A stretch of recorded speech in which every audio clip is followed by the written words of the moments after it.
I got the divorce papers by email while I was still out in the desert. 13 years of marriage, done and dusted in a PDF attachment. My name's Nathan. I'm 42, a staff sergeant with the 82nd Airborne. I'd been in Kandahar for 4 months when Becky decided she was finished waiting. The subject line said, "Let's be adults about this." The email itself, 3 short sentences. She'd already filed. She'd already emptied our joint account. She'd already moved her new boyfriend Jeremy into our house back in Spokane. I read the email twice, closed the laptop, took a shower in the communal stall, got dressed for my shift, and didn't say a word to anyone. Later that night, back in my bunk, I sent a reply. One word. Understood. No arguments, no begging, no threats. Just that. Wilson, my bunkmate, must have noticed something was off. "You good, man?" he asked, not even looking up from his book. "Yeah," I said. "Just some stuff back home." He gave a small nod. That was the end of it. Military guys. They know when to leave it alone. Truth is, I wasn't shocked. 6 months before deployment, things had already started to shift. Nothing big at first, just small cracks. Becky stopped asking about my day, started working late at the dental office where she handled phones, said she was hitting the gym 3 times a week, but her clothes always looked freshly pressed. New outfits, new friends I never met, new passwords on her phone. I didn't confront her, didn't start checking her texts or driving by the gym to see if her car was there. That's not who I am, but I wasn't blind either. So I made quiet moves of my own. Nothing drastic, just backup plans. I stored important papers in a rented unit across town, birth certificate, marriage license, deed to the house, which, thanks to the VA loan, had only my name on it. Military benefit documents, my grandfather's old watch, my mom's silver. All of it packed away, just in case. I also opened a new bank account. Different bank. Started sliding a little bit of my pay in there. Not enough that she'd notice, but enough that if it all went south, I wouldn't be starting over with nothing. The night before I deployed, she hugged me at the airport and said, "Stay safe, okay?" Her eyes were dry, like she was saying goodbye to a coworker, not her husband heading off to war. I should have known then. But part of me still hoped I was wrong. I wasn't. What Becky didn't realize was I saw it coming. I'd prepared. And what she didn't understand was I never start fights, but I always finish them. We met at a barbecue back in 2010. I was home between tours, staying with my buddy Jason in Spokane.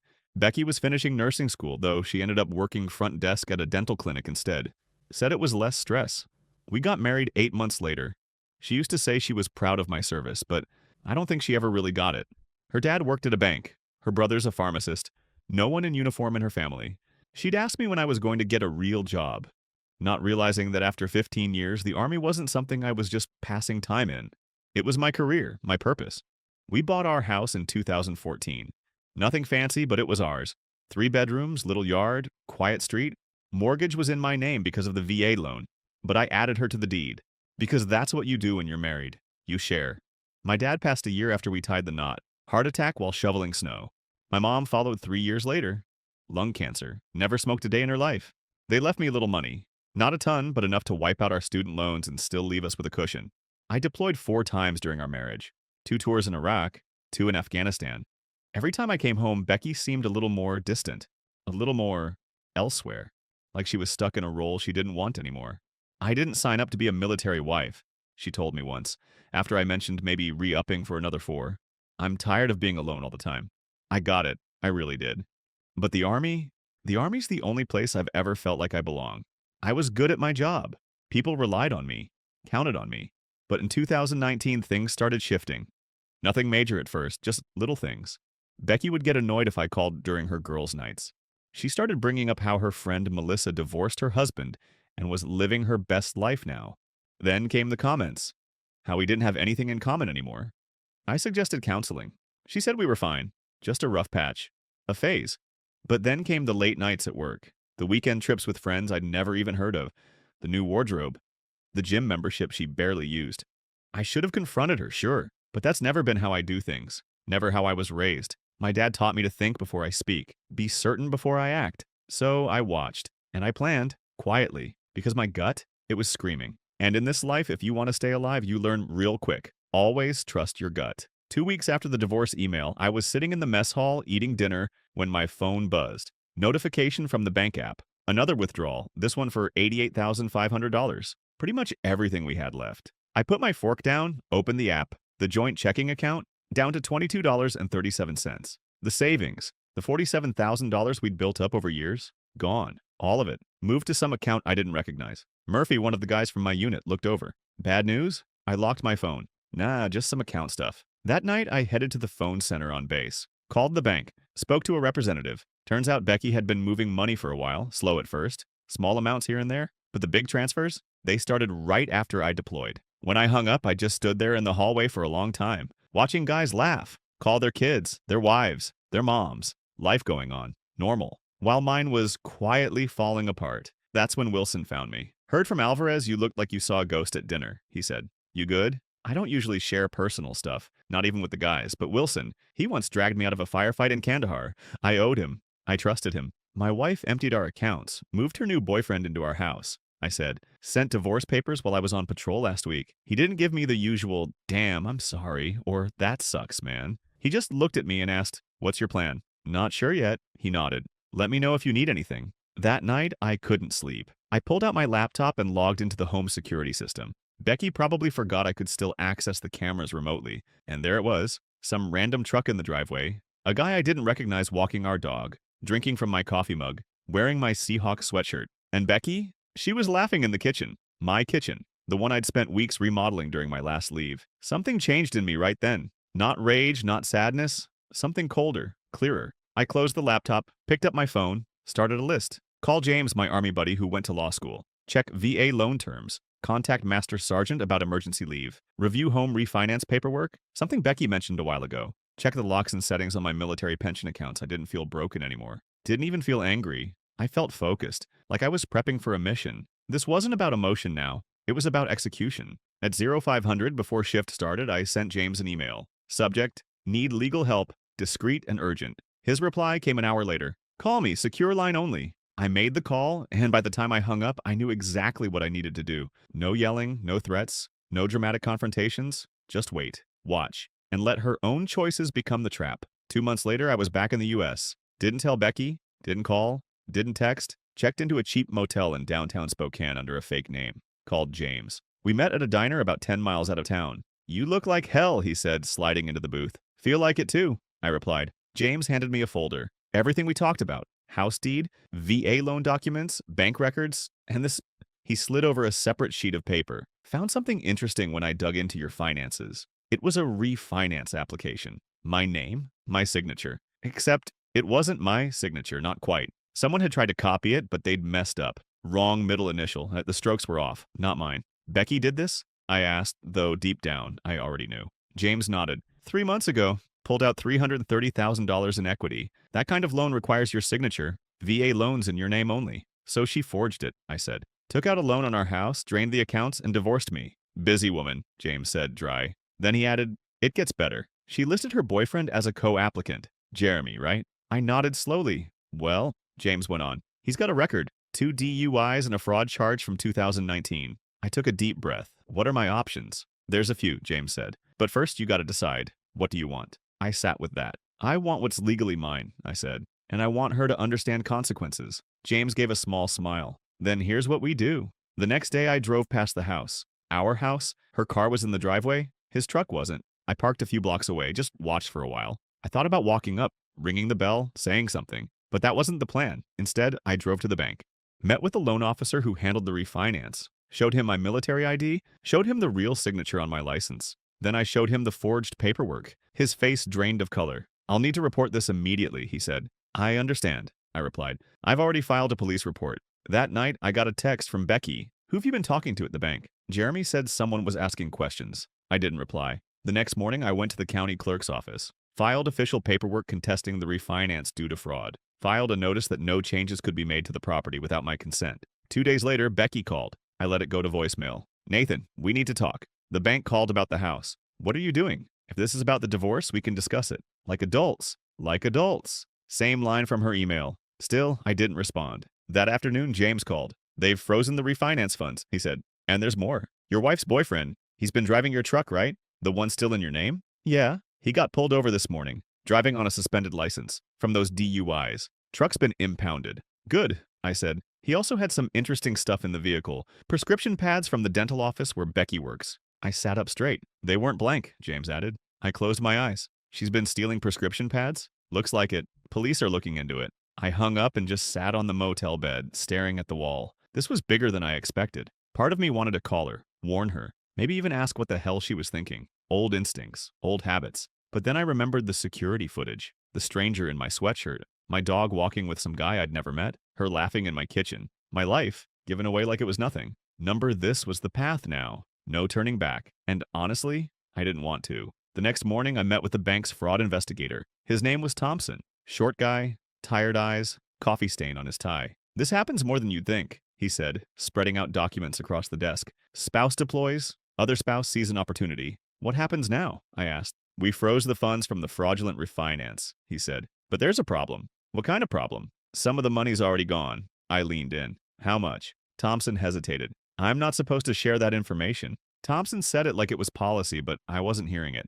It's my house, I said quietly. My name, forged. My money, stolen. He watched me for a long second, then slowly turned his computer screen toward me. These are the transfers out of the refinance account. I scanned the list. Multiple transfers. Not to Jeremy. To someone named Daniel Spencer. Who's Daniel Spencer? I asked. Thompson shrugged. Not my department. But you should ask your lawyer to subpoena the full records. I called James the second I walked out of the bank. Daniel Spencer, I told him. He repeated the name back to me like he was filing it away. Give me an hour. An hour later, James called back. Got it. Daniel Spencer is a real estate agent. Specializes in fast sales, cash deals. I felt the bottom drop out from under me. She was planning to sell the house, I said. The realization slammed into my chest. Looks that way, James said. Those deposits were probably earnest money to get him moving on a listing. But here's where it gets interesting. Spencer's done business with Jeremy Ryan before. Jeremy Ryan, as in Becky's boyfriend? Yep. They've closed 3 deals together in the last 2 years. I sat down on a park bench, tried to breathe. This wasn't just Becky leaving me. This was something else, something organized. Could this be a setup? I asked. Maybe, James said carefully. I dug into Jeremy. He's got a pattern. Gets involved with women going through divorces, or whose spouses are deployed. I found 3 cases already. In each one, the house sells well below market to one of Spencer's buyers. Jeremy gets a cut. Then he moves on. And Becky? I asked. Hard to say, James said. She could be in on it, or just caught up in it. I rubbed my face. This wasn't just about a marriage falling apart anymore. This was predatory, systemic, and other military families had been victims too. What do we do now? I asked. I've already contacted the FBI, James said. Financial Crimes Division. This involves federal housing loans, crosses state lines, and includes military personnel. They're interested. That night, I sat on the motel bed, a beer in my hand, staring at the wall. Was Becky always like this? Had she been playing me for years? Or did she just meet the wrong person at the right time to ruin everything? Did it even matter? My phone buzzed. Nathan, please call me. The bank is saying something about fraud and Jeremy got arrested for driving your truck. I don't understand what's happening. I stared at it for a long time. Then I typed, who is Daniel Spencer? 3 dots. Typing. Stopped. Started again. Stopped. Finally, I don't know what you're talking about. $14,600. Multiple transfers. House listing. No reply. 10 minutes later, it's not what you think. I turned off the phone and went to bed. Next morning, James called. FBI wants to meet. Turns out they've been looking into Ryan and Spencer for months. You're not the first, but you might be the one who cracks it open. For the first time since I got that divorce email, I felt something close to peace. Not because things were fixed, but because the truth was starting to rise. We met the FBI at the Spokane field office. Agents Patel and Donovan. They were calm, professional, focused. They took my statement, copied every document James and I had collected. Your case helps us establish a pattern, Patel explained. It shows coordination, intent. That makes this a conspiracy, not just random acts. What about Becky? I asked. My wife. Ex-wife, I guess. The agents exchanged a glance. We're still determining her level of involvement, Donovan said carefully. Did she ever mention financial trouble? Wanting to sell? I nodded. She said we were house poor, wanted to downsize. I never saw the need. Mortgage was fine on my salary. When did that start? Patel asked. 6 months ago, right around when she must have met Jeremy. And the refinance? She never told me about it. Just forged the signature while I was deployed. They took more notes, asked more questions. Then Patel handed me her card. Don't contact your wife or Jeremy directly. Let us build the case. I nodded. Understood. That evening I drove through the neighborhood again, parked down the street from our house. Jeremy's truck was back. Must have gotten it out of impound. Becky's car was gone. My phone buzzed. We need to talk in person. Meet me at Riverfront Park tomorrow. I showed the text to James the next morning over breakfast. Don't go, he said. Nothing good comes from that. I won't, I said. But I want to know what she's really doing today while she thinks I'm meeting her. We parked outside the house at 9:30. At 9:45, Becky came out, got in her car, and drove off, heading toward Riverfront Park. Now what? James asked. Now, I said, watching the driveway. We wait. 20 minutes later, a car pulled up. Real estate company logo on the side. Daniel Spencer. Jeremy came out to meet him. They shook hands, talked, then went inside. Something that was just mine for once, for always. The cabin was quiet in a way I hadn't known I needed. Not the kind of silence you get in a room full of tension, or after an argument, or walking through an empty house that used to be a home. No, this was a gentler quiet, one filled with the wind weaving through pine branches, the rustle of deer moving through the underbrush, the babble of the creek out back. Peace wasn't a sudden thing. It didn't crash over me like a wave. It arrived slowly, one morning at a time, until I realized I'd stopped holding my breath. Scout, my German shepherd, was always close by. He had a way of sensing when the ghost crept in. Those late-night memories of dusty streets in Kandahar, of Becky's face when the FBI led Jeremy out in cuffs, of 3 a.m. flights and too many empty hotel rooms. When it got bad, Scout would just press up against my side, solid and wordless. That kind of loyalty doesn't ask for explanations. It just is. I took to carpentry like it was therapy. I didn't build anything grand, just bookshelves for neighbors, repaired porches, fixed a barn door here and there. People in this part of Montana didn't ask too many questions. They respected silence and space. They shook your hand like they meant it. And when they learned I was retired military, they'd nod and say thank you, not out of habit, but like they understood what those years had cost me. The house I'd once shared with Becky was sold, and I never looked back. It had become a monument to betrayal, a structure that had held laughter and lies in equal measure. Too much of her voice in the walls, too many memories embedded in the grain of the floorboards. Selling it wasn't just practical, it was necessary, a symbolic cleansing. I didn't even keep the key. What I built in Montana wasn't much by some standards, but it was honest. 2 bedrooms, a wood stove that cracked and popped in the evenings, and 10 acres of forest that asked nothing of me. I planted a small garden out back, mostly tomatoes and herbs, and learned how to cook things from scratch again. It felt good to build meals from the earth instead of heating up boxed food in a microwave in some military housing unit overseas. Some days I'd hear from James. He'd call just to check in, tell me what his kids were up to, or send a photo from his latest camping trip. He never said it outright, but I think he felt guilty for not seeing it sooner, for not asking harder questions when things with Becky started to shift. I told him once, "You were there when it counted." That seemed to settle something in him. One spring he brought the kids out to visit. They fished in the creek, helped me chop firewood, and roasted marshmallows till the sky turned deep indigo and the stars spilled over the horizon like spilled sugar. His youngest, a curious kid with wild curls, asked if I was lonely out here. I told her no, not anymore. She smiled, said, "That's good." And that was that. Kids are simple like that. They cut to the truth without dressing it up. Every now and then, I'd get letters, mostly from other military spouses or veterans. Folks the FBI had reached out to after the arrests. Families who had nearly lost everything but didn't because someone had finally pushed back. One from Fort Worth stood out. A Navy wife, young, 2 kids. Jeremy and Spencer had tried to run the same scam on her. The FBI gave her my name. "You don't know me," she wrote, "but you saved our home. We were drowning, and then we weren't. Thank you for standing when others would have folded." I read it twice, then I pinned it to the fridge. And on the days when the quiet turned heavy, when the weight of everything that had been lost came pressing down like fog, I'd read it again. And I'd remember that the fight, the pain, the betrayal, hadn't all been for nothing. Becky reached out only once more. A text. I never meant for things to end this way. I read it, stared at the screen for a long time, then turned off the phone and let the moment pass. There wasn't anything left to say. Maybe she believed what she said, maybe she didn't. But meaning well doesn't undo choices. It doesn't unforge signatures or erase lies whispered in bedrooms while you're halfway across the world fighting a war. I didn't hate her anymore. That was the strange part. Hate takes effort. It clings like a burr, keeps you anchored to something you should have let go of long ago. Letting go, really letting go, took time and peace, and the kind of solitude that lets you sort through your own thoughts without someone else's noise coloring them. The day I truly forgave her, I didn't even realize it at first. I was walking through the woods behind the cabin, Scout chasing a squirrel he'd never catch, the sun cutting golden shafts through the branches, and I just exhaled. No anger, no bitterness, just the knowledge that she was somewhere living a life of her own, and I was finally fully living mine. I built a bench under the tallest tree near the creek. Sometimes I sit there and watch the water rush by, cold and clear. Time moves like that creek, relentless, but not always unkind. Last I heard, Spencer and Jeremy were still behind bears. The world kept spinning. New scams, new victims, but at least for once the system had worked. Justice wasn't perfect, but it had found them. As for me, I'm not looking for revenge or redemption anymore. I'm building a life from the inside out, not the outside in. One board, one breath, one honest moment at a time. This land, this cabin, this quiet life, it's not flashy, but it's real. And after everything, that's all I ever wanted. Something real, something earned, something mine.